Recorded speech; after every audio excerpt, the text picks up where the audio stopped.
Ya, alhamdulillah. Bismillahirrahmanirrahim. Alhamdulillah.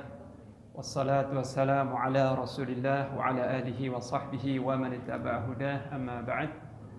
Teman-teman sekalian yang dirahmati Allah, bagaimana kabar teman-teman sekalian? Alhamdulillah ya.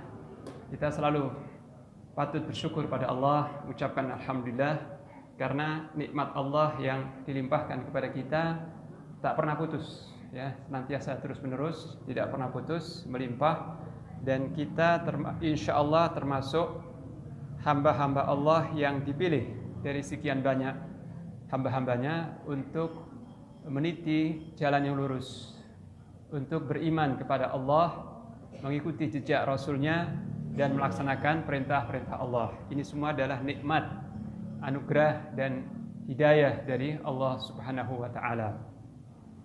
Nah, teman-teman sekalian, kalau misalnya ditanya kepada teman-teman ya, apa cita-cita tertinggi teman-teman sekalian? Cita-cita banyak, tapi cita-cita tertinggi masuk surga, bagus ya. Masuk surga dan mendapatkan ridho Allah Ta'ala ya. Itu cita-cita. Cita-cita kita yang tertinggi, yaitu ridho Allah yang didapatkan di dalam surganya, atau masuk ke dalam surga Allah, yang di situ Allah akan meridhai hamba-hambanya. Ini cita-cita tertinggi. Sehingga kehidupan kita itu harus diarahkan sesuai dengan cita-cita tadi, sesuai dengan visi tadi ya. Kita hidup di dunia punya beberapa tujuan-tujuan jangka pendek, cita-cita ya, jangka pendek atau jangka panjang. Tapi cita-cita kita tertinggi ya, visi kehidupan kita adalah meraih ridha Allah dan beruntung mendapatkan surganya ya. Ini harus menjadi cita-cita kita. Nah, jalan untuk ke sana itu alhamdulillah sudah dimudahkan oleh Allah, dalam arti diterangkan sejelas-jelasnya, sehingga tidak ada kesamaran, tidak ada seorang yang akan salah rute untuk menempuh ke surga jika dia mau mempelajari Al-Quran. Tidak mungkin nyasar, tidak mungkin keliru, dan tidak perlu sulit ya. Karena apa? Jalannya demikian jelas sekali, rambu-rambunya jelas, terang, yang malamnya bagaikan siang, sebagaimana sabda Nabi Sallallahu Alaihi Wasallam. Cuma dibutuhkan kemauan yang kuat, dibutuhkan kemauan yang kuat, mujahadah artinya kesungguhan, kesabaran, dan berjibaku. Maksudnya berjibaku itu berjuang keras ya, berjuang keras. Untuk meraih surga itu dibutuhkan perjuangan keras, kesabaran, keteguhan hati, dan keistiqomahan ya. Sebab jalan menuju surga itu dipenuhi dengan hal-hal yang sulit. Jalannya jelas, terang, gamblang, terang sekali. Cuma untuk menempuh itu dibutuhkan kesabaran, keteguhan hati, dan penuh dengan kesulitan-kesulitan ya, ini. Nah, secara umum jalan menuju surga itu, atau amalan yang akan mengantarkan seseorang menuju surga, secara umum ya, garis besar dua saja. Ada dua amal atau dua persyaratan seseorang untuk meraih surga Allah Ta'ala. Apa persyaratan itu? Dua persyaratan itu, persyaratannya adalah al-iman wal amalus saleh. Beriman dan beramal saleh. Itu saja. Secara garis besar itu ya. Jadi siapa yang beriman dan beramal saleh, maka Allah menjamin baginya surga. Beriman dan beramal saleh, sebagaimana disebutkan di dalam ayat-ayat yang banyak di dalam Al-Quran. Di antaranya di dalam surat Al-Bayyinah ya. Surat Al-Bayyinah yang insya Allah kita hafal semua, mudah-mudahan ya. Allah berfirman di dalam surat Al-Bayyinah ini, surat yang ke-98, Innal ladzina amanu wa 'amilus salihati ulaika hum khairul bariyah. Sesungguhnya orang-orang yang beriman dan beramal saleh, mereka itu adalah sebaik-baik makhluk. Sesungguhnya orang-orang yang beriman dan beramal saleh, mereka itu sebaik-baik makhluk. Ulaika hum khairul bariyah. Lanjutan ayatnya apa? Ulaika hum khairul bariyah. Lanjutannya apa? Jazaohum 'inda rabbihim ya. jazaohum 'inda rabbihim jannatu adnin, ya. Jannatu adnin tajri min tahtihal anharu khalidina fiha. Balasan mereka yang beriman dan beramal saleh ini adalah balasan mereka di sisi Allah di hari kiamat kelak adalah surga Aden. Jannatu Aden, surga-surga Aden. Aden itu artinya kekal. Surga-surga yang kekal. Aden bukan nama surga tapi sifatnya, ya. Surga yang kekal. Khalidina fiha, dan mereka tinggal di surga itu kekal juga. Jadi surganya kekal. Surganya enggak bakal runtuh, enggak bakal sirna, ya. Surganya kekal. Nah, sekarang apakah penghuninya juga kekal di situ? Iya. Khalidina fiha, mereka tinggal menetap di situ selama-lamanya. Abada, ya. Khalidina fiha abada. Mereka tinggal menetap di surga itu selama-lamanya. Radhiyallahu anhum wa radu an. Allah ridha terhadap mereka. Allah ridha dengan amal mereka, dengan iman mereka, dengan ibadah mereka. Allah meridhai mereka.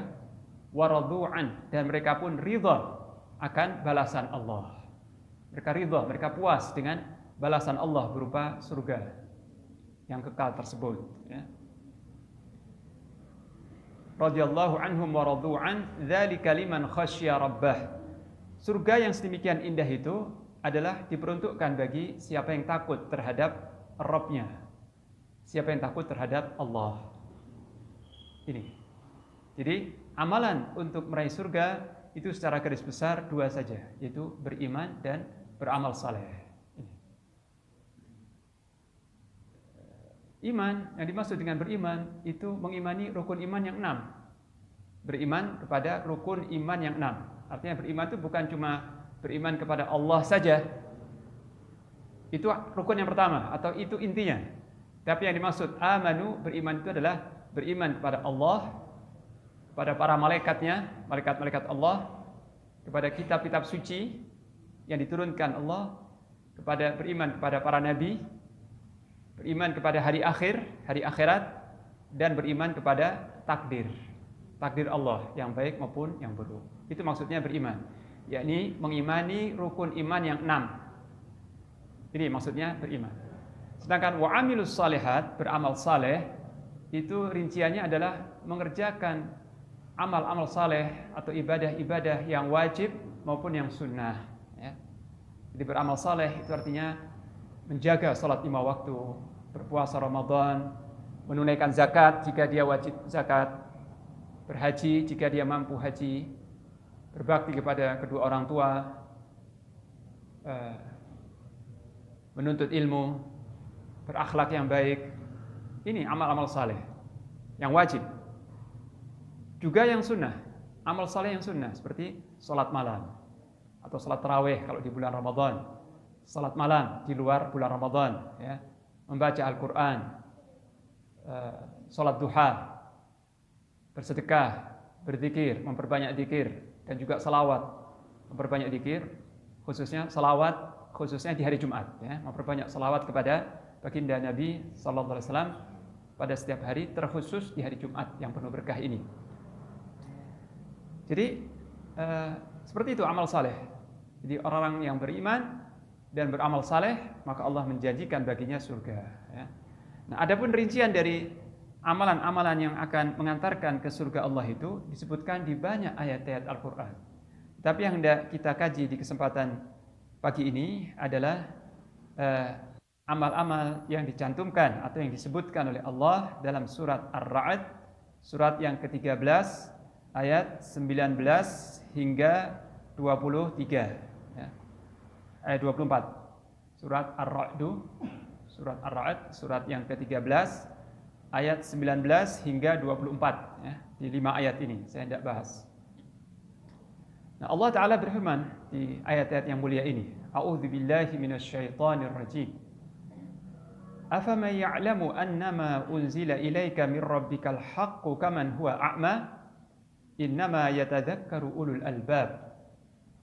Apakah seorang yang mengetahui bahwa wahyu yang diturunkan kepadamu wahai Rasul itu adalah hak, itu adalah benar, sama dengan orang yang tidak mengetahui hal itu dan dia buta hatinya.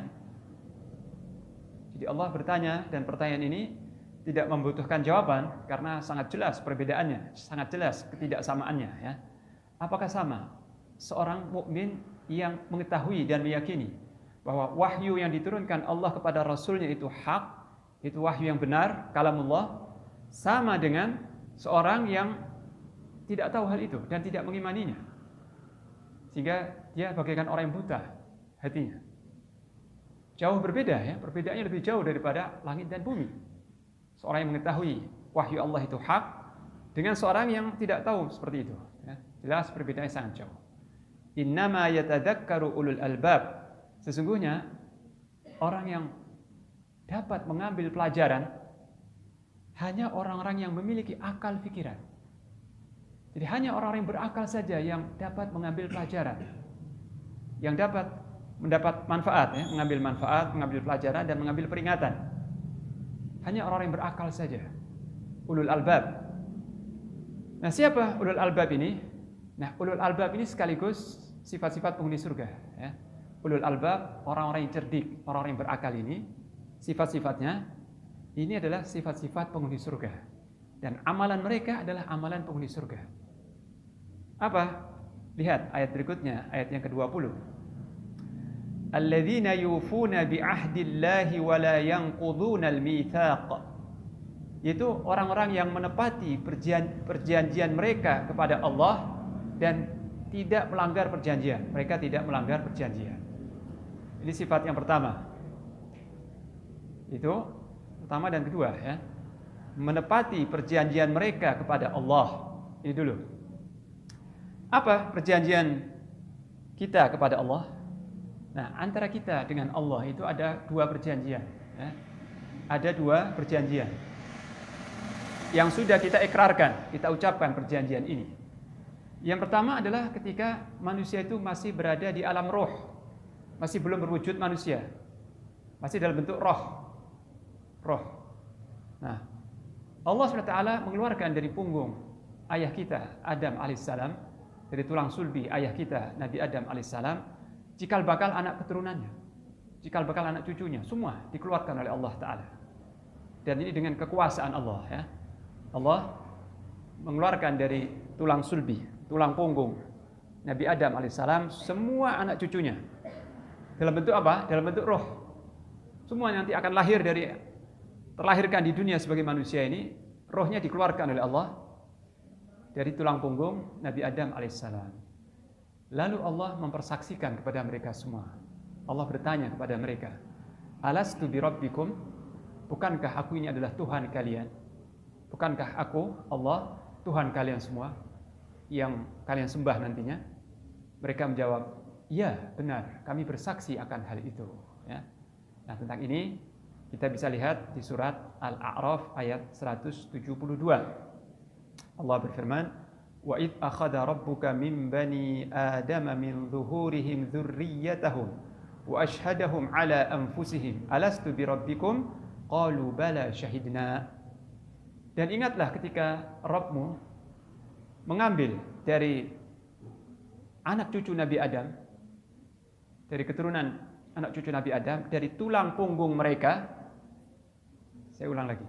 Dan ingatlah ketika Rabbmu mengambil dari anak cucu Adam, dari tulang punggung mereka, keturunan mereka, anak cucu mereka semua. Lalu Allah berkata, Alastu birabbikum? Bukankah aku ini Rabb kalian? Maka mereka semua menjawab, iya benar, kami bersaksi akan hal itu. Nah, kita termasuk yang bersaksi, meskipun kita belum terlahir, meskipun manusia ketika itu masih dalam wujud roh, dalam wujud roh, tapi semua manusia telah memberikan kesaksian dan ikrar bahwa benar, Engkaulah ya Allah Rabb kami. Ini perjanjian kita yang pertama.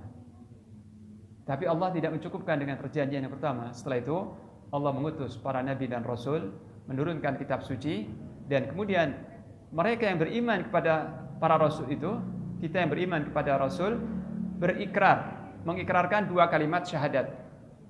Dan ini perjanjian juga, ya. Jadi dua kalimat syahadat yang kita ucapkan itu perjanjian kita dengan Allah Ta'ala. dua kalimat syahadat itu sebagaimana kita maklumi, asyhadu an la ilaha illallah wa asyhadu anna Muhammadar Rasulullah. Aku bersaksi bahwa tidak ada Tuhan yang berhak disembah selain Allah, dan aku bersaksi bahwa Nabi Muhammad itu Rasulullah, utusan Allah. Ikrar, ya, kesaksian, testimoni. Nah, dua kalimat syahadat ini pun juga perjanjian antara kita dengan Allah. Kita berjanji bahwa hanya Allah yang kita sembah. Hanya Allah satu-satunya Rabb kita. Kita tidak menyembah selain Allah. Dan kita bersaksi dan berikrar bahwa Nabi Muhammad itu benar-benar utusan Allah, dan kita akan mengikuti petunjuk beliau. Kita akan mengikuti petunjuk dan perintah-perintah beliau. Ini janji kita yang kedua kepada Allah, yaitu dua kalimat syahadat. Nah, jadi orang-orang yang memiliki akal fikiran ini adalah mereka yang menepati perjanjiannya kepada Allah.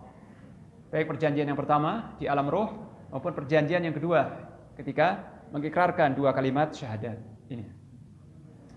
Kemudian wala yanqudunal mitsaq, dan mereka tidak melanggar perjanjian.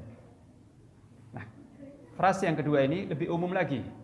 Yakni tidak melanggar perjanjian baik yang mereka buat dengan Allah atau yang mereka buat antara sesama mereka sendiri. Jadi sifat orang-orang mukmin ini tidak melanggar perjanjian, baik perjanjian kepada Allah maupun perjanjian kepada sesama manusia, baik terkait dengan muamalah, dengan membina rumah tangga, karena akad nikah itu perjanjian antara suami dan istri, ya. Kemudian muamalah-muamalah, transaksi-transaksi yang terjadi di antara manusia, yang di situ ada perjanjian, ada kesepakatan bersama. Nah, ini seorang mukmin tidak melanggarnya, tidak melanggar perjanjian tersebut, tetapi akan menepati perjanjian. Ini sifat ini amal yang pertama, yaitu menepati perjanjian. Memegang perjanjian, menepati perjanjian kepada Allah, dan tidak melanggar perjanjian kepada sesama manusia. Kalau sudah berjanji, ditepati. Mitsaq ini bukan sekedar janji, besok aku akan datang ya, besok aku akan bukan itu yang dimaksud. Bukan itu yang dimaksud dengan perjanjian, tapi perjanjian yang kuat. Perjanjian yang terjadi antara manusia dalam hal transaksi, ya. Yang di situ ada poin-poin, ya, ada kesepakatan, ada tanda tangan, dan ada saksi, ya. Ini akad-akad yang terjadi di antara manusia itu perjanjian, dan itu harus ditepati, tidak boleh dilanggar. Ini. Kemudian ayat yang berikutnya, walladzina yasiluna ma amara Allahu bihi ayyusal wa yakhshawna rabbahum wa yakhafuna su'al hisab. Dan orang-orang yang menyambung apa yang diperintahkan Allah untuk disambung. Ini, ya, ayat yang kedua, ayat yang ke-21, ya. Dan mereka yang menyambung apa saja yang diperintahkan oleh Allah untuk disambung. Dan mereka takut terhadap Rabb mereka. Mereka takut kepada Rabb mereka, yaitu Allah. Dan mereka juga takut akan perhitungan amal yang buruk, akan hisab yang buruk di akhirat kelak. Hisab yang sulit di akhirat kelak. Dan ini amal yang ketiga dan keempat, yaitu menyambung apa saja yang diperintahkan Allah untuk disambung. Apa maksudnya kalimat ini? Yakni mereka yang tidak memutuskan silaturahmi, hubungan baik dengan kerabat dekat, dan berbakti kepada kedua orang tua. Jadi antara anak dengan orang tua ini harus hubungan baik, harus ada hubungan baik, harus ada bakti birrul walidain yang tidak boleh diabaikan. Antara kita dengan saudara-saudara kita, kerabat dekat kita, sanak famili kita, ada hubungan yang tidak boleh diputus, harus terjalin hubungan baik, hubungan silaturahmi antara kita dengan karib kerabat kita, sanak famili kita. Hubungan baik. Ini Allah perintahkan untuk senantiasa disambung, tidak boleh diputus. Nah, orang-orang yang berakal ini, mereka menyambung, senantiasa menyambung apa saja yang diperintah oleh Allah untuk disambung, ini silaturahmi dan berbakti kepada kedua orang tua, ya. Ini. Yang berikutnya, wa yakhshawna rabbahum, dan mereka takut kepada Allah Ta'ala. Takut kepada Allah, takut akan kemurkaan Allah, dan takut akan azabnya. Nah, karena mereka takut kepada Allah, maka mereka menghindari apa saja yang akan mengundang kemurkaan Allah Ta'ala. Mereka akan menjauhi apa saja yang menjadi sebab kemurkaan Allah, yaitu maksiat, perbuatan dosa dan maksiat. Orang-orang yang berakal ini, mereka menghindari semua dosa-dosa, khususnya dosa-dosa besar. Mereka menjauhi semua maksiat, karena ini akan membuat Allah murka, ya. Dan mereka sangat takut akan kemurkaan Allah Ta'ala. Kemudian juga ditegaskan lagi, wa yakhafuna su'al hisab. Dan mereka takut akan perhitungan yang buruk di hari kiamat kelak. Takut akan hisab yang sulit di hari kiamat kelak. Karena orang yang menghadap Allah Ta'ala dengan membawa kebaikan yang banyak, dia datang kepada Allah dengan membawa kebaikan yang banyak, dia bertakwa, dia beramal saleh, maka nanti kitab catatan amalnya, kitab catatan amal perbuatan itu, dia akan terima dengan tangan kanannya. Nah, siapa yang menerima kitab catatan amal dengan tangan kanan, maka dia akan dihisab dengan hisab yang ringan, hisab yang mudah dan ringan sekali. Tapi barang siapa yang datang menghadap Allah dengan membawa dosa-dosa yang banyak, maka dia akan menerima kitab catatan amal itu dari belakang punggungnya, ya. Bukan dengan tangan kanan, tapi dengan tangan kiri, dan itu pun dari belakang punggungnya. Nah, orang-orang ini nanti akan menjalani perhitungan yang sulit, hisab yang sulit, yang membuat dia akan sengsara dan menderita. Allah Ta'ala berfirman, فَأَمَّا مَنْ أُوتِيَ كِتَابَهُ بِيَمِينِهِ فَسَوْفَ يُحَاسَبُ حِسَابًا يَسِيرًا. Adapun barang siapa yang nanti kitabnya diberikan dengan tangan kanannya, maka dia akan dihisab dengan hisab yang ringan, hisab yang mudah. Perhitungan amalnya mudah sekali, tidak berbelit-belit, mudah dan ringan. Setelah itu, وَيَنْقَلِبُ إِلَى أَهْلِهِ مَسْرُورًا. Dia akan kembali kepada keluarganya dalam keadaan gembira, bersukacita.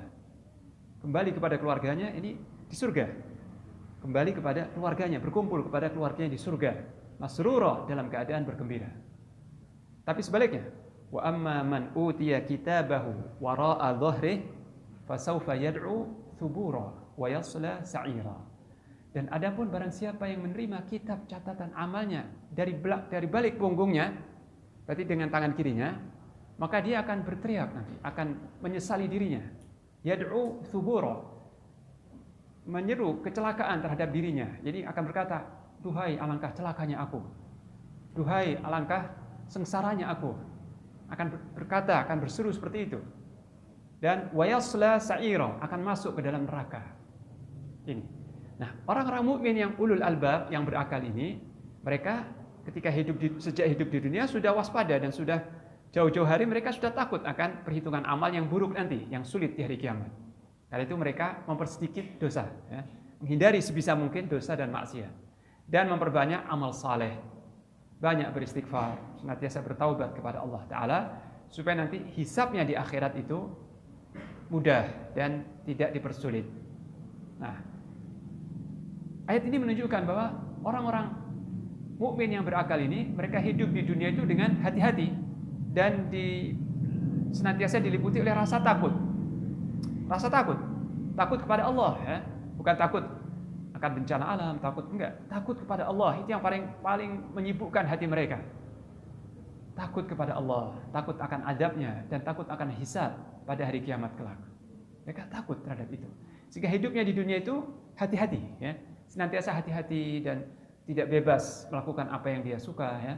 Tidak bebas berbicara apa yang dia suka, tidak bebas melihat apa yang dia suka, tidak bebas menyantap apa yang dia suka, dan tidak berbuat sesukanya, sesuka hawa nafsunya.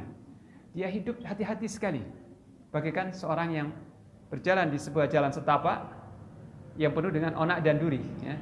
Bagaimana kalau seorang berjalan di jalan yang sempit, jalan setapak, dan di situ ada kerikil-kerikil tajam dan ada duri-duri? Apakah dia akan lari atau berjalan cepat? Tidak. Dia akan berjalan ekstra hati-hati. Mungkin menyingsingkan pakaiannya, ya, supaya tidak menginjak duri atau kerikil tajam. Hati-hati jalannya, ya. Cari tempat yang aman untuk menginjakkan telapak kakinya. Seperti itu kehidupan seorang mukmin di dunia. Hati-hati. Jangan sampai menabrak larangan Allah. Jangan sampai menginjak hal-hal yang diharamkan oleh Allah. Hati-hati sekali. Ini. Nah, di dalam hadis qudsinya ya, Allah berfirman dalam sebuah hadis qudsinya, wa izzati wa jalali la ajma'u li 'abdi amnain wala khaufain. Demi kemuliaanku dan keagunganku, Allah bersumpah demi dirinya, demi kemuliaanku dan keagunganku, aku tidak akan kumpulkan bagi hambaku dua keamanan dan dua rasa takut. Aku tidak akan mengumpulkan bagi seorang hambaku dua rasa aman dan tidak pula dua rasa takut. Ya. Jika dia merasa aman kepadaku ketika di dunia, jika dia di dunia merasa aman terhadapku, maka dia akan aku buat ketakutan pada hari kiamat. Ya. Dia akan aku buat takut pada hari kiamat. Tetapi jika dia takut kepadaku ketika di dunia dia takut kepada Allah, menghindari larangan Allah, menghindari maksiat, maka akan aku amankan dia pada hari kiamat. Aku berikan keamanan baginya pada hari kiamat. Ya. Ini hadis dari Abu Hurairah radhiyallahu anhu, dan hadis ini sahih. Jadi ini janji Allah bahwa tidak akan terjadi seseorang itu mengenyam dua rasa aman atau mengalami dua rasa takut, tidak ya. Siapa yang di dunia dia sudah takut kepada Allah, hati-hati dari larangan Allah, maka di akhirat dia akan aman ya. Akan aman ketika dikumpulkan di padang mahsyar. Tapi siapa yang di dunia dia merasa aman kepada Allah, tidak takut kepada Allah, maka di hari kiamat dia akan ketakutan sekali ketika dibangkitkan di padang mahsyar, ketika menjalani hisab, perhitungan amal. Ini sifat yang ketiga dan keempat, yaitu menyambung apa yang diperintah oleh Allah untuk disambung, takut kepada Allah, dan takut akan hisab yang buruk di hari kiamat kelak. Ini. Nanti akan dihisab di hari kiamat apa? Apa yang akan dihisab oleh malaikat di hari kiamat? Semua perilaku kita, perkataan kita semua akan dihisab, perbuatan kita akan dihisab. Umur kita, kehidupan kita diberi Allah umur, itu akan dihisab untuk apa? Fisik kita, ya, jasad, tubuh kita akan dihisab. Untuk apa difungsikan? Untuk apa digunakan? Ya, semuanya akan dihisab, tidak ada yang luput dari hisab. Sebagaimana disebut dalam sebuah hadis, ya. La tazulu qadama 'abdin yaumal qiyamah hatta yus'ala an arba'. Tidak akan bergeser kedua kaki seorang hamba di padang mahsyar kelak di hari kiamat sampai dia ditanya tentang 4 perkara. Jadi di padang mahsyar nanti setiap orang akan ditanya tentang 4 perkara. Pertama, an jismihi fima ablah. Akan ditanya tentang fisiknya, untuk apa digunakan? Fisiknya digunakan untuk apa? Untuk ketaatankah atau untuk maksiat? Yang kedua, an umrihi fima afnah. Tentang umurnya. Umurnya ditanya, untuk apa dihabiskan umur 60 tahun, sekian puluh tahun dihabiskan untuk apa? Yang ketiga, wa an ilmihi fima amila bih, tentang ilmunya. Apa yang telah diamalkan dari ilmunya itu, ya. Akan ditanya tentang ilmunya, apa yang dia telah perbuat dengan ilmunya itu. Dan yang keempat, akan ditanya tentang hartanya. Dari mana dia memperolehnya dan untuk apa dia belanjakan, ya. Dia akan diaudit, ya. Semua kekayaan, semua harta yang dia peroleh seumur hidup itu akan diusut oleh malaikat. Dari mana sumbernya? Apakah 100% dari sumber yang halal atau dari sumber yang haram atau bercampur, ya, 50-50, separuh dari yang halal, separuh dari yang haram. Semua akan diusut dan diaudit, ya.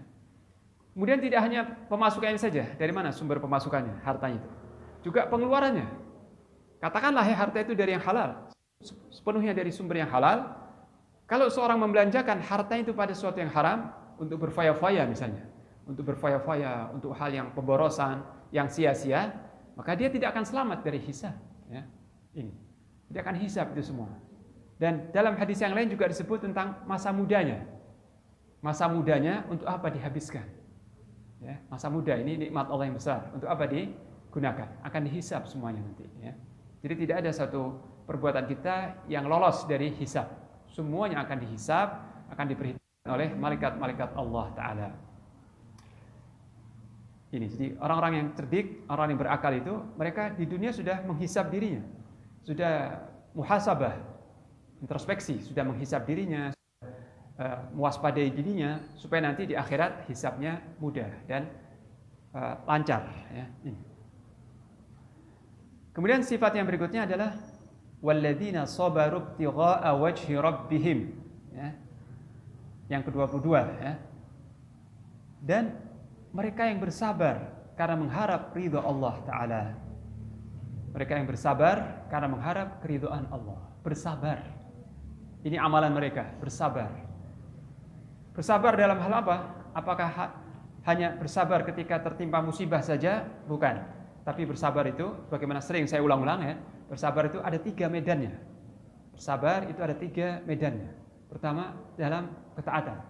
Bersabar dalam menjalankan perintah-perintah Allah. Sabar menunaikan salat, berpuasa Ramadan, salat malam, salat berjamaah, membaca Al-Quran, mencari yang halal. Jadi bersabar dalam menjalankan perintah-perintah Allah. Sabar, butuh kesabaran. Dan yang kedua, sabar dalam meninggalkan maksiat. Bersabar dalam menjauhi atau meninggalkan maksiat. Sebab maksiat itu sangat disukai oleh hawa nafsu, sangat menggiurkan. Maka seorang yang cerdik, yang berakal ini, dia tidak memperturutkan hawa nafsunya. Dia bersabar untuk mengekang hawa nafsunya dari maksiat. Jadi dia betul-betul menahan dirinya dari maksiat. Bersabar. Tidak ikut arus, tidak ikut-ikutan. Tidak ikut apa yang tren ada di masyarakat, tidak. Kalau itu benar diikuti, kalau tidak ditinggalkan. Yang ketiga adalah bersabar ketika menerima musibah. Sabar ketika mendapat musibah. Butuh kesabaran. Ya. Ini, jadi bersabar dalam menjalankan perintah Allah, bersabar dalam meninggalkan maksiat, dan bersabar dalam menerima musibah atau ketika mendapat musibah. Ini 3 medan kesabaran. Dan mereka ini orang-orang yang bersabar, dan kesabaran mereka itu ikhlas karena Allah. Bukan karena takut dicela manusia, bukan karena ingin disebut orang yang sabar, orang yang tabah. Ya. Jadi mereka bersabar bukan karena mengharap pujian manusia, dan bukan karena takut dicela oleh manusia. Mereka bersabar semata-mata mengharap keridhaan Allah Ta'ala. Ya. Walladzina sabaru ibtigha'a wajhi rabbihim. Mereka yang bersabar semata-mata karena mengharap keridhaan Allah. Jadi bersabar. Dan dalam amalan sabar ini sudah termasuk salat sebetulnya ya. Sudah termasuk salat dan zakat atau infak. Karena salat dan infak termasuk yang diperintah oleh Allah. Tapi secara khusus ditegaskan oleh Allah mendirikan salat. Wa aqamus salah ya. Dan mereka orang-orang yang mendirikan salat. Wa aqamu as-salah, mendirikan salat. Bukan dikatakan mengerjakan ya. Bukan orang-orang yang mengerjakan salat, tapi mendirikan salat. Apa bedanya mengerjakan salat dengan mendirikan salat? Bedanya kalau mengerjakan salat itu asal salat ya. Mau tepat waktu, mau di akhir waktu, mau khusyuk atau tidak ya, mau sungguh-sungguh atau tidak, penting salat, itu mengerjakan salat. Tapi mendirikan salat itu artinya mengerjakan salat dengan menyempurnakan rukun-rukun, syarat-syarat dan adab-adabnya. Jadi salat dengan khusyuk, dengan benar-benar. Sehingga salat yang seperti ini mampu mencegah dia dari perbuatan yang keji dan mungkar. Dan mengerjakannya secara berjamaah bagi kaum laki-laki ya. Jadi seorang yang salatnya tidak berjamaah, dia sudah dikatakan mengerjakan salat, tapi belum dikatakan mendirikan salat. Sudah salat, sudah di mana? Di rumah. Benar sudah salat, tapi belum mendirikan salat. Kalau salatnya di rumah, bukan di rumah Allah, bukan di masjid, secara berjamaah ya. Jadi dimaksud mendirikan salat itu melaksanakan salat dengan memenuhi rukun-rukun dan syaratnya dan memenuhi adab-adabnya. Dan termasuk adab-adab salat adalah berjamaah dan khusyuk, itu adab-adab salat. Nah ini amalan mereka, yaitu mendirikan salat. Dan tentang mendirikan salat itu diulang berkali-kali di dalam Al-Quran ya, karena pentingnya amalan ini, mendirikan salat. Dan ini amalan yang pertama kali nanti akan dihisab pada hari kiamat. Nanti dari amal-amal perbuatan manusia, itu yang pertama kali ditanya tentang salatnya. Beres apa tidak? Sempurna atau tidak? Kalau salatnya baik, sempurna, amal-amal lain yang kurang-kurang itu tercover, tertutupi. Tapi kalau salatnya buruk, amal-amal lain yang baik pun jadi rusak. ya. Jadi yang pertama kali dihisab nanti di hari kiamat salatnya. Dan Allah akan berkata kepada malaikat, lihatlah salat hambaku. Maka kemudian diperiksa oleh malaikat salat hamba Allah ini. Kalau ada kekurangan dalam salatnya, dalam salat wajibnya, kekurangan itu artinya kurang khusyuk, kurang ihsan dan sebagainya, ya. Allah bertanya kepada malaikatnya, apakah hambaku memiliki salat sunnah? Hambaku ini ada mengerjakan salat-salat sunnah? Malaikat memeriksa lagi. Nah kalau hamba ini, iya dia terbiasa mengerjakan salat-salat sunnah, maka Allah berkata kepada malaikat, tutupi kekurangan pada salat wajibnya itu dengan salat-salat sunnahnya. Jadi kekurangan pada salat wajib, kurang khusyuk, kurang adab, kurang sempurna, ditutupi dengan salat rawatib, dengan salat duha, dengan salat malam, ya, menutupi kekurangan pada salat wajib. Sehingga seorang mukmin yang menjaga salat 5 waktunya dengan benar dan juga menambah salat-salat sunnah, khususnya rawatib, maka insya Allah dia selamat ketika dihisab nanti di hari kiamat. Karena salatnya insya Allah beres gitu ya, tidak cacat, tidak bermasalah. Kalaupun ada masalah, ada kekurangan, di-cover dengan salat-salat sunnahnya. Ini pentingnya salat-salat sunnah, ya. Kemudian wa anfaqu mimma razaqnahum sirran wa alaniyah, dan mereka menginfakkan harta mereka secara rahasia ataupun terang-terangan. Ini amal yang berikutnya, berinfak. Infak di sini mencakup infak yang wajib. Infak yang wajib seperti zakat atau nafkah seorang suami kepada keluarganya, ya. Nafkah yang wajib diberikan oleh kepala rumah tangga kepada keluarganya, ini nafkah yang wajib. Zakat juga wajib. Juga mencakup infak yang sunnah seperti sedekah, ya, mencakup. Jadi mereka adalah orang-orang yang menginfakkan, ya, menginfakkan sebagian dari apa yang Allah rizkikan kepada mereka, baik secara rahasia maupun terang-terangan. Ini. Setelah itu, ini satu amalan yang disebut terakhir tapi paling berat. Wa yadra'una bil hasanatis sayyi'ah, dan mereka membalas dengan kebaikan perbuatan buruk manusia. Mereka membalas keburukan manusia dengan kebaikan. Artinya kalau ada seorang yang bersalah kepada dirinya, dia maafkan. Dia lapang dada, dia memaafkan, dia membalas kebaikan, ya. Jadi membalas keburukan dengan kebaikan. Memaafkan orang yang bersalah. Menyambung hubungan dengan orang yang memutus. Jadi kita menyambung kepada orang yang memutuskan hubungannya dengan kita. Dan kita memberi kepada orang yang memutus kepada kita. Dan kita berbuat baik kepada orang yang berbuat buruk kepada kita. Kepada orang yang berbuat jahat kepada kita. Jadi membalas keburukan manusia dengan kebaikan. Ini ringan atau berat? Berat, ya. Karena tabiat manusia itu membalas keburukan dengan keburukan. Tapi orang-orang yang berakal ini tidak. Dia tidak memperturutkan hawa nafsu. Dia membalas keburukan manusia dengan kebaikan.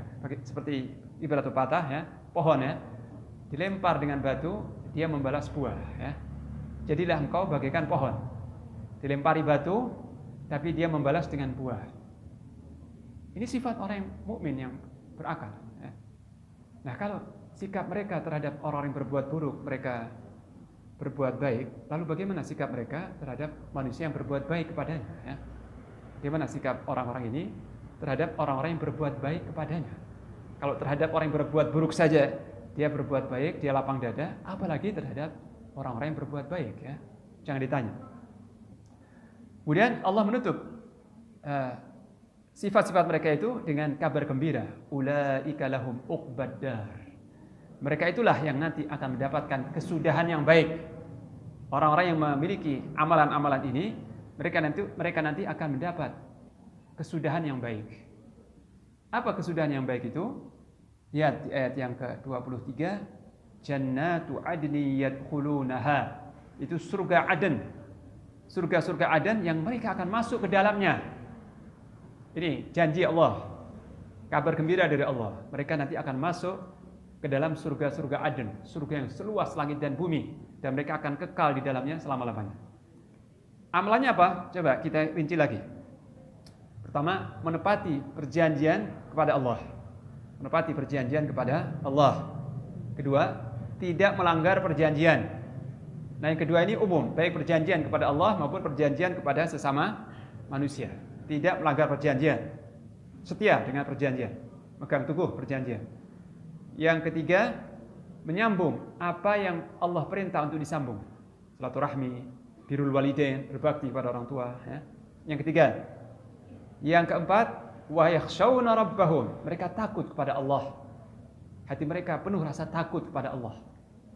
4. Yang kelima, wa yakhafuna su'al hisab. Mereka takut akan hisab yang berat nanti di hari kiamat. Takut akan perhitungan amal hisab yang buruk di hari kiamat. 5. Kemudian walladzina sabaru. Mereka orang yang bersabar. Yang keenam, amalan yang keenam bersabar karena mengharap ridha Allah. Yang ketujuh, mendirikan salat. Betul-betul menjaga salat 5 waktu. Yang kedelapan, berinfak, menginfakkan sebagian rezeki yang Allah berikan kepada mereka.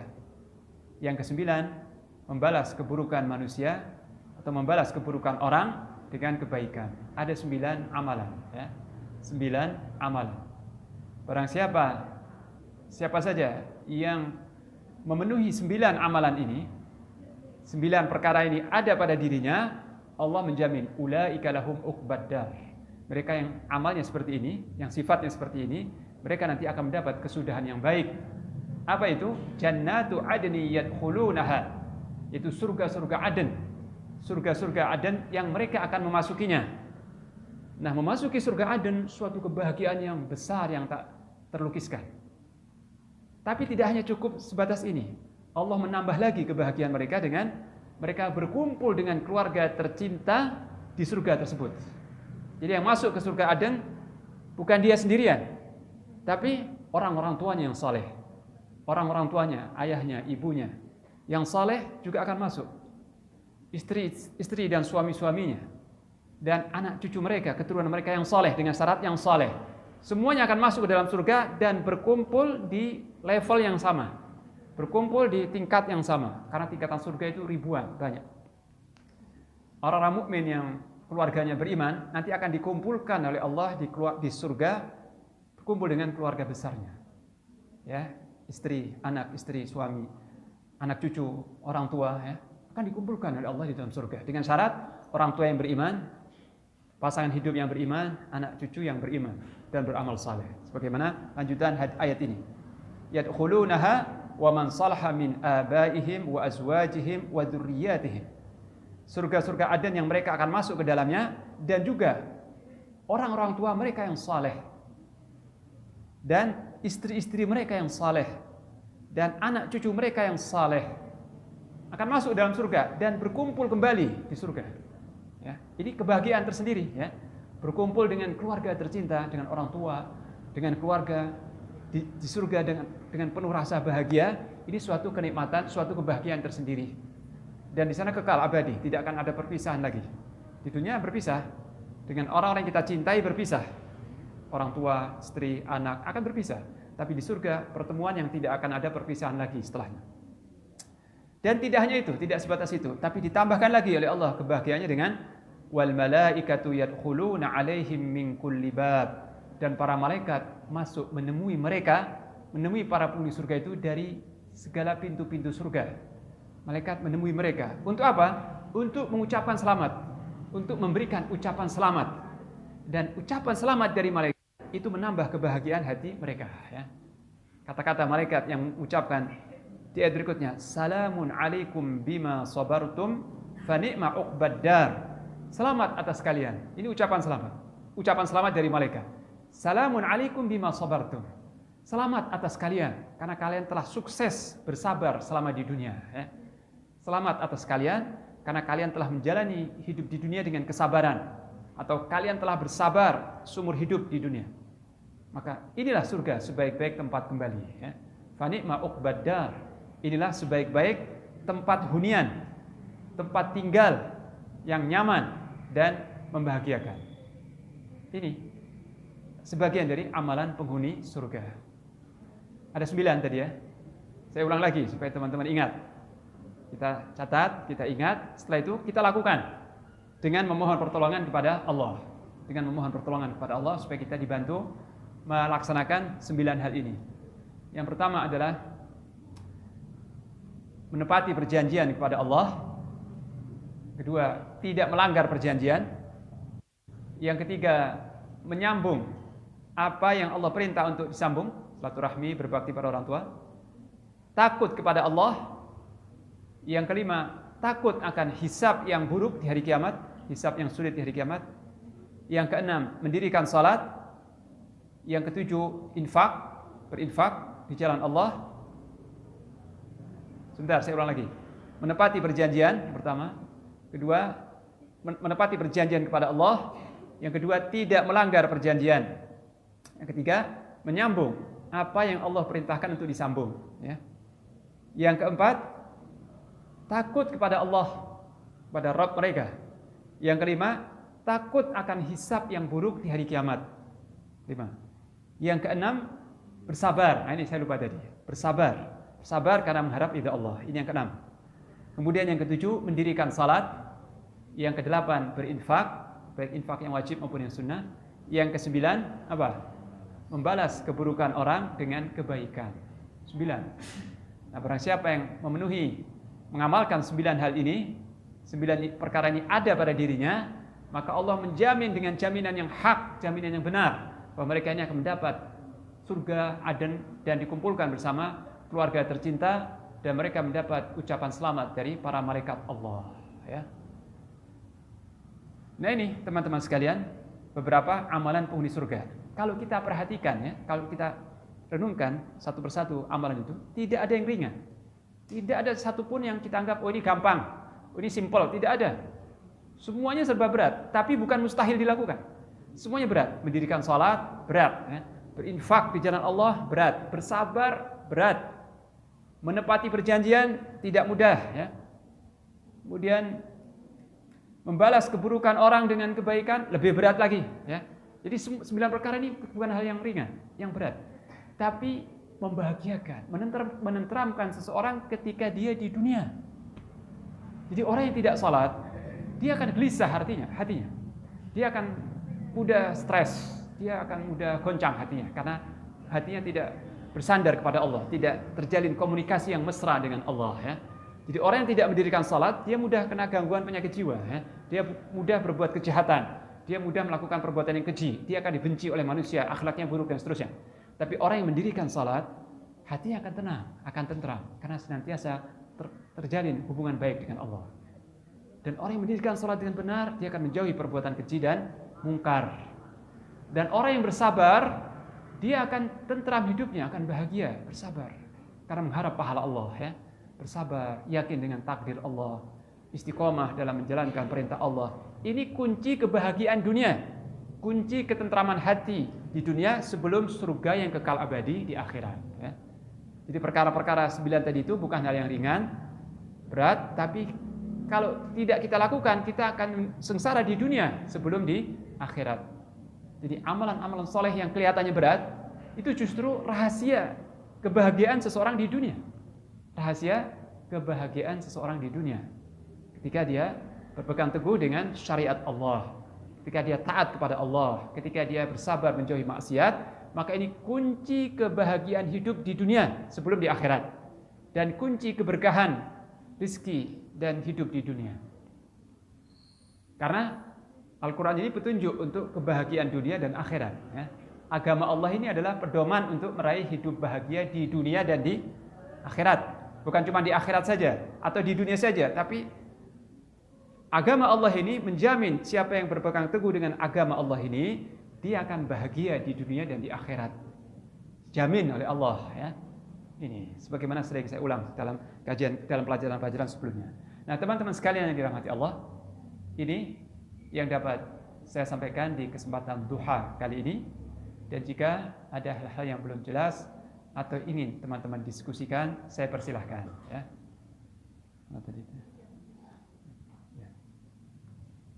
Baik, terima kasih Pak Ustadz atas semua yang telah disampaikan. Semoga apa yang disampaikan bisa menjadi pahala dan keberkahan bagi Pak Ustadz selaku yang menyampaikan dan kita semua selaku yang mendengarkan. Berikutnya akan dibuka sesi tanya jawab. Ada yang ingin ditanyakan dari teman-teman semua? Kalau ada yang ditanyakan boleh angkat tangan. Silakan teh. Ya. Waalaikumsalam.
Ya. Baik. Pertanyaan yang baik ya. Jadi terkadang kita menjalani hidup ini tidak seindah yang kita harapkan, tidak seideal yang kita angan-angankan ya. Ada saja masalah hidup. Dan biasanya masalah hidup itu karena akhlak yang buruk. Jadi problem hidup, permasalahan itu karena sebagian orang itu tidak memegang akhlak yang baik. Tidak menunjukkan sikap, perilaku dan akhlak yang baik. Atau dengan kata lain berbuat zalim, berbuat buruk, berbuat zalim. Makanya akan membuat orang lain menderita. Sebagaimana dicontohkan Yusuf. Teman-teman pernah baca surat Yusuf dalam Al-Quran ya? Bagaimana si kecil Yusuf, masih kecil, mungkin usia 7 tahun, 6 tahun atau 7 tahun, masih butuh kasih sayang terhadap orang tuanya ya? Masih butuh kehangatan ayah dan ibunya. Dipisahkan oleh saudara-saudaranya ya? Karena iri hati, karena hasad, si kecil Yusuf ini dipisahkan dari orang tuanya dan dijerumuskan ke dalam sumur, dijebloskan dalam sumur tua. Akibatnya dia dipungut oleh rombongan kafilah, kemudian dijual sebagai budak. Dia anak merdeka, anak seorang nabi, dijual sebagai budak, sebagai hamba sahaya. Dan dia harus tinggal di rumah seorang pembesar Mesir bertahun-tahun, statusnya sebagai budak, sebagai pelayan, budak, bertahun-tahun. Setelah itu dia difitnah ya oleh istri pembesar tersebut, sehingga dia harus mendekam di dalam penjara bertahun-tahun. Bertahun-tahun. Jadi dia berpisah dengan orang tuanya sekitar 30 tahun ya, atau hampir 30 tahun karena Nabi Yakub bertemu kembali dengan anaknya Yusuf itu setelah Yusuf berusia 30 tahunan. Jadi kehidupan Nabi Yusuf penuh dengan derita, penuh dengan lika-liku hidup yang penuh dengan derita dan cobaan. Tapi ingat, Allah berjanji ya, bagi orang-orang yang bersabar, orang-orang yang bersabar dan bertakwa kepada Allah, Allah akan menolongnya. Allah akan memberikan ending yang baik, kesudahan yang baik di dunia maupun di akhirat ya. Di dunia maupun di akhirat. Kesudahan yang baik itu bagi orang yang bersabar dan bertakwa. Bukan hanya bersabar, bersabar dan bertakwa. Ini kunci kejayaan, keselamatan hidup dunia dan di akhirat. Apapun tantangan yang kita hadapi, cobaan, permasalahan yang kita hadapi, kalau kita bersabar karena Allah, kita kembali kepada Allah, kita mencari solusi kepada Allah, dan kita mendekatkan diri kepada Allah, itu akan berbuah manis ya. Di cobaan hidup, penderitaan, problem. Kalau itu membuat kita semakin dekat kepada Allah, kita banyak berdoa, kita banyak memohon kelembutan dan kasih sayang Allah, maka kepahitan hidup itu akan berbuah apa? Berbuah manis. Akan berbuah manis dan indah, sangat indah. Tapi ya, butuh kesabaran, tidak cepat ya nanti. Endingnya seperti itu ya. Akhirannya seperti itu. Nah, dalam kasus yang ditanyakan oleh akhwat kita, saudari kita ya, ketika ayahnya menikah lagi ya, mungkin ibunya wafat, mungkin ibunya meninggal, sang ayah menikah dengan istri yang kedua ya, yang otomatis ibu sambung bagi anaknya ya. Ibu sambung artinya yang bukan ibu kandung ya, ibu sambung artinya istri dari ayah tapi bukan ibu kita, bukan ibu yang melahirkan kita. Itu mungkin insyaallah maksudnya ibu sambung. Tapi akhlak ibu sambung ini buruk. Dia ingin menguasai suaminya, dan ingin mengambil perhatian, kasih sayang dan semua suami ini, dan ingin mengucilkan, memisahkan antara ayah dengan anak kandungnya sendiri. Sehingga karena tipu daya dan perkataan dan karena ulah ibu sambung ini, maka si ayah terpengaruh. Si ayah juga buruk ketika dia terpengaruh oleh masukan yang buruk, oleh masukan yang jahat. Dia karena mungkin cintanya atau sayangnya kepada ibu sambung itu, dia tega ya memisahkan anak kandungnya sendiri, apalagi anak perempuan ya, dipisahkan. Padahal itu tanggung jawab anak darah daging dari sang ayah dipisahkan ya. Ini suatu keburukan dan dosa besar. Karena dia tidak menyambung apa yang diperintahkan Allah untuk disambung. Ini tidak hanya berbakti kepada orang tua, tapi yang lebih lagi adalah orang tua terhadap anak harus menyambung hubungan baik. Orang tua harus sayang, harus menafkahi, harus melindungi, harus care terhadap anak-anaknya. Dan ini fitrah ya. Ini nggak perlu dibahas karena setiap orang tua punya itu rasa sayang. Anak-anak yang kadang durhaka ya. Anak yang kadang tidak menyambung hubungan baik dengan orang tua. Tapi kalau orang tua terhadap anak, itu fitrah manusia begitu sayang. Nah, kalau ada seorang tua yang menyalahi fitrahnya, melanggar fitrahnya dan melanggar syariat, dia tidak sayang, tidak iba, tidak peduli, tidak melindungi anaknya, bahkan memisahkan anak itu, maka ayah ini telah berdosa besar. Si ayah telah berdosa besar, berbuat buruk. Dan ibu sambung tadi juga telah berbuat buruk, telah berbuat dosa. Nah, kita sebagai anak yang didolimi, ya, kita sebagai pihak yang terdolimi, jangan khawatir, Allah pelindung kita. Kita enggak sendirian. Allah backing kita, Allah pelindung kita. Allah mendengar doa-doa kita, mendengar munajat, dan akan melindungi dan melimpahkan rahmatnya kalau kita kembali kepada Allah. Kita berdoa dan memohon kelembutan Allah Ta'ala. Jadi solusinya, keluhkan semua permasalahan itu kepada Allah. Ya Allah, aku didolimi. Ya Allah, aku terpisahkan dari ayahku. Ya Allah, aku mohon jalan keluar dari sisimu. Aku mohon kelembutanmu dan kasih sayangmu. Dan perbanyak amal-amal saleh itu ya. Perbanyak amal-amal saleh, doa-doa, salat-salat sunnah ya, doa, zikir, salat sunnah dan sebagainya. Maka pasti akan ada jalan keluar dari Allah ya. Tapi mungkin jalan keluar itu enggak dalam waktu setahun 2 tahun ya. Mungkin setelah sekian puluh tahun, sebagaimana kisah Nabi Yusuf ya. Dia menjalani hidup yang penuh dengan cobaan dan lika-liku yang berat berpuluh-puluh tahun, sekitar 30 tahun. Tapi kesudahannya bagaimana? Sangat indah dan manis ya. Di akhir itu Nabi Yusuf berkata, "Innahu may yattaqi wa yasbir fa innallaha la yudhi'u ajral muhsinin." Sesungguhnya barang siapa yang bertakwa dan bersabar. Ini rahasia hidup Nabi Yusuf diungkapkan ya, diabadikan oleh Allah. Sesungguhnya barang siapa yang bertakwa kepada Allah dan bersabar, sesungguhnya Allah tidak akan menyia-nyiakan orang-orang yang berbuat baik. Allah tidak akan menyia-nyiakan pahala orang yang berbuat baik. Ya, ini.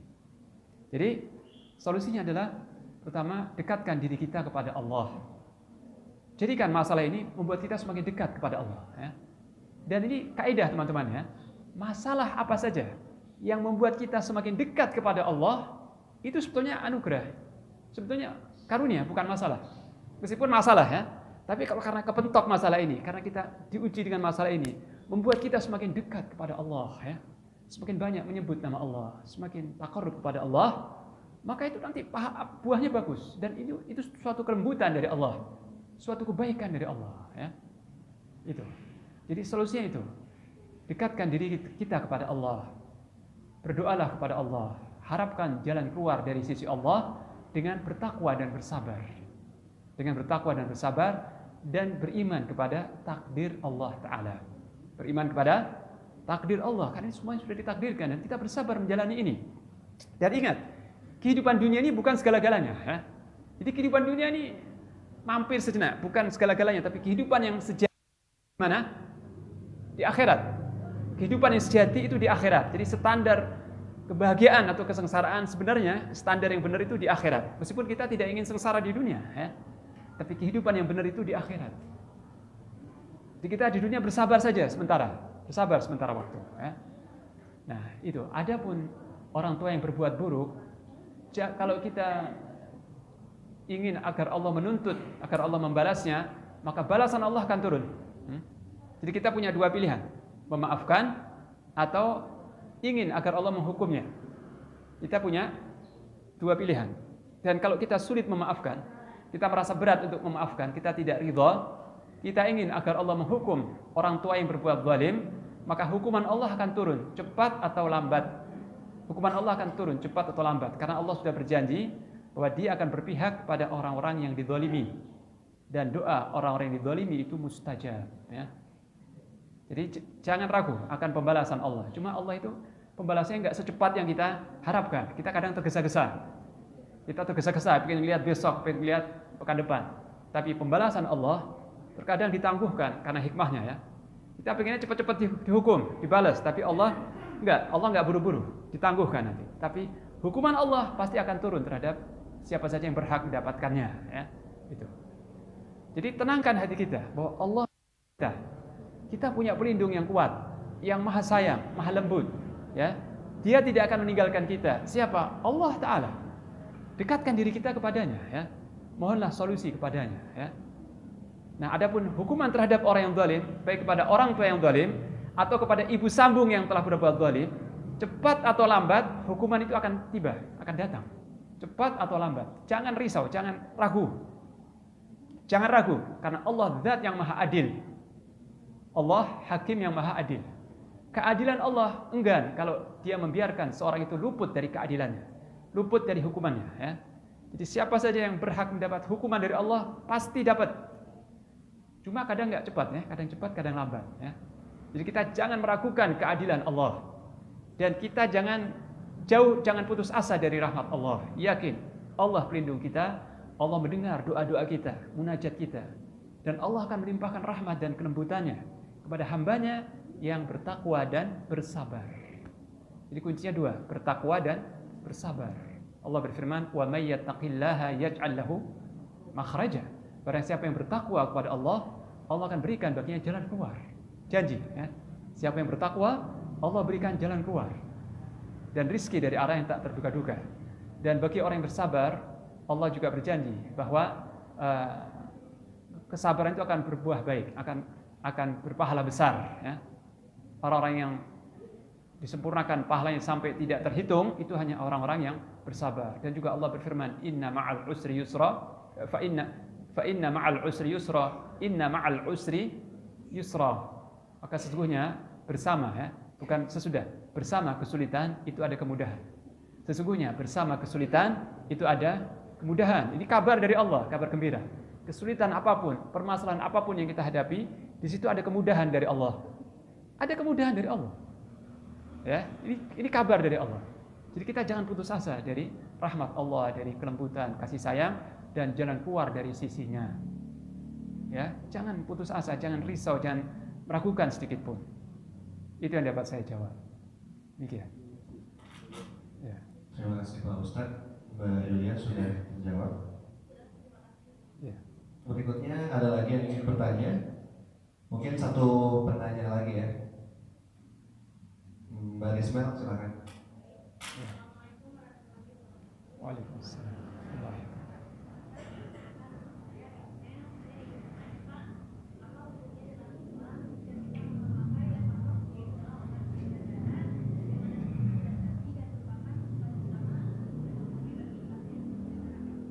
Pertanyaannya kurang jelas, ya. Apa hukumnya? Gimana? Coba akid.